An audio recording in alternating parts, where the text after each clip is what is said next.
ఈ కూలింగ్ ఫ్యాన్‌ని మనం వాడే సర్క్యూట్స్‌ని కూల్ చేయడానికి వాడుతూ ఉంటాం. మన సర్క్యూట్స్‌లో ఈ ఫ్యాన్‌ని డైరెక్ట్ కనెక్షన్ ఇస్తాం. అందువల్ల ఈ ఫ్యాన్ ఎప్పుడూ ఆన్‌లో ఉంటుంది. అలాగే చాలా పవర్‌ని వేస్ట్ చేస్తుంది. అందుకోసం నేను ఈ సింపుల్ సర్క్యూట్‌ని తయారు చేశాను. దీనిలో మనం ఒక వాల్యూని సెట్ చేస్తాం. ఆ టెంపరేచర్‌కి రీచ్ అవ్వంగానే ఆటోమేటిక్‌గా ఈ సర్క్యూట్ ఆన్ అయ్యి ఫ్యాన్‌ని ఆన్ చేస్తుంది. అలాగే మనం సెట్ చేసిన వాల్యూ కన్నా టెంపరేచర్ తగ్గినప్పుడు ఆటోమేటిక్‌గా ఈ సర్క్యూట్ ఫ్యాన్‌ని ఆఫ్ చేస్తుంది. ఈ వీడియోలో ఈ సర్క్యూట్ ఎలా పనిచేసిద్ది, మనం దీన్ని ఎలా తయారు చేసుకోగలం అన్నది క్లియర్‌గా చూద్దాం. ఇంకా మనం లేట్ చేయకుండా వీడియోలోకి వెళ్ళిపోదాం.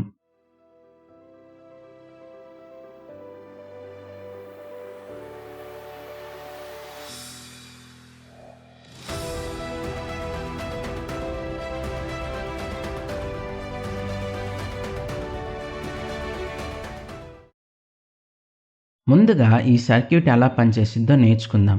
దానికి ఇదే మన సర్క్యూట్ డయాగ్రామ్. దీన్ని మీరొక స్క్రీన్‌షాట్ తీసుకోండి. ఈ విధంగానే మన సర్క్యూట్‌ని కనెక్ట్ చేస్తాం.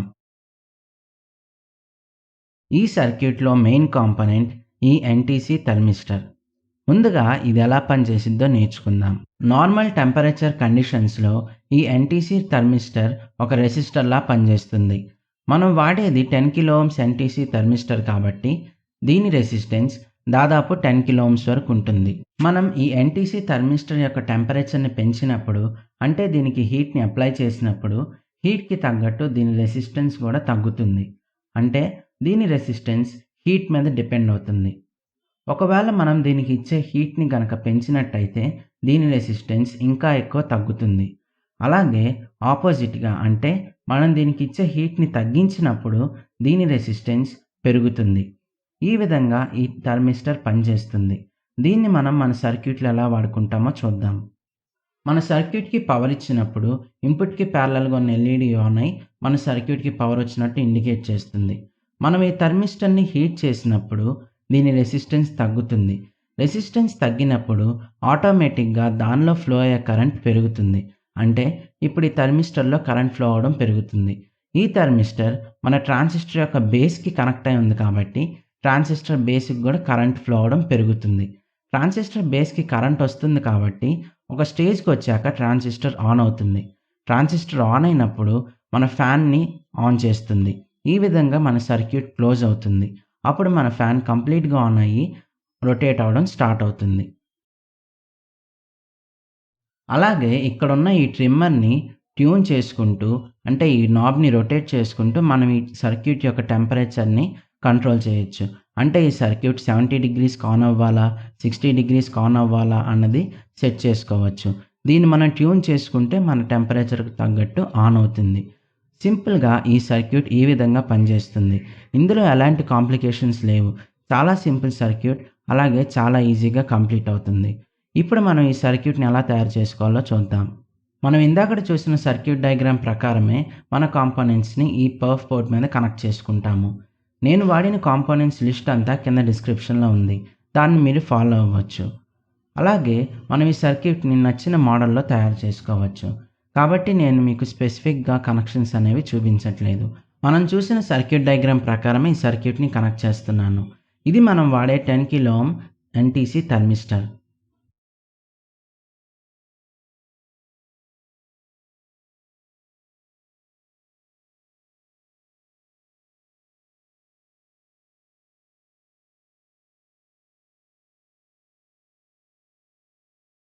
నేనొక 12 వోల్ట్స్ కూలింగ్ ఫ్యాన్‌ని వాడుతున్నాను. దీనికి 2 పిన్స్ ఉంటాయి. రెడ్ వైర్ వచ్చి positive, black wire negative wire. నేను దీన్ని మన సర్క్యూట్‌లో ఈ విధంగా కనెక్ట్ చేసుకుంటాను. ఫైనల్‌గా మన సర్క్యూట్ యొక్క ఇన్పుట్ నెగెటివ్ వైర్‌ని, అలాగే మన సర్క్యూట్ యొక్క ఇన్పుట్ పాజిటివ్ వైర్‌ని కనెక్ట్ చేస్తాను.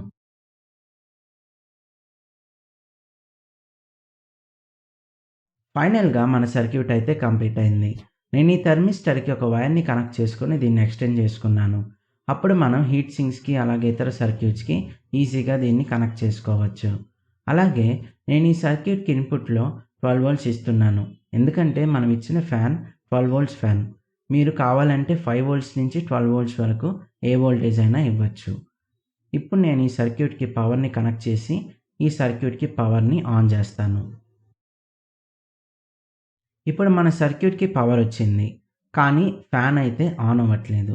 ఎందుకంటే మనం ఒక టెంపరేచర్‌ని దీనికి సెట్ చేశాము. ఆ టెంపరేచర్‌కి రీచ్ అయ్యేంత వరకు మన ఫ్యాన్ అయితే ఆన్ అవ్వదు.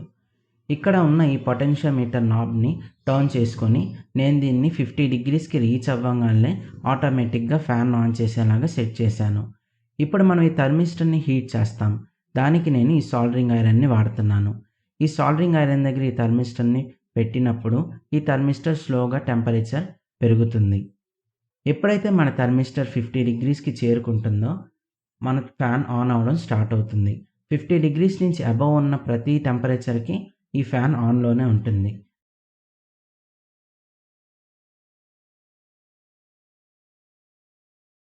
ఇప్పుడు ఈ సోల్డరింగ్ ఐరన్‌ని థర్మిస్టర్ నుంచి తీసేస్తే దీని టెంపరేచర్ తగ్గుతుంది. ఎప్పుడైతే ఈ థర్మిస్టర్ యొక్క టెంపరేచర్ 50 డిగ్రీస్ కన్నా తగ్గుతుందో ఆటోమేటిక్‌గా ఈ ఫ్యాన్ ఆఫ్ అయిపోతుంది. ఇప్పుడు ఈ థర్మిస్టర్ యొక్క టెంపరేచర్ 50 డిగ్రీస్ కన్నా ఎక్కువే ఉంది. అందుకోసం ఇంకా ఫ్యాన్ ఆఫ్ అవ్వట్లేదు. ఇప్పుడు ఈ థర్మిస్టర్ టెంపరేచర్ 50 డిగ్రీస్ కన్నా తగ్గింది. మన ఫ్యాన్ అయితే ఆఫ్ అయిపోయింది. ఈ విధంగా ఈ సర్క్యూట్ సింపుల్‌గా మన ఫ్యాన్‌ని ఆటోమేటిక్‌గా ఆన్ ఆఫ్ చేస్తూ ఉంటుంది. ఈ వీడియో మీకు నచ్చినట్టయితే మన ఛానల్‌ని తప్పకుండా సబ్స్క్రైబ్ చేసుకోండి. అలాగే ఈ వీడియోకి ఒక లైక్ చేయండి. అప్పుడు ఈ వీడియో ఎక్కువ మంది చూసే అవకాశం ఉంటుంది. అలాగే మీకేమన్నా డౌట్స్ ఉంటే కింద కామెంట్ సెక్షన్‌లో కామెంట్ చేయండి. ఇలాంటి మరిన్ని వీడియోస్‌తో మళ్ళీ మిమ్మల్ని ఈ ఛానల్‌లో కలుస్తాను. Bye bye.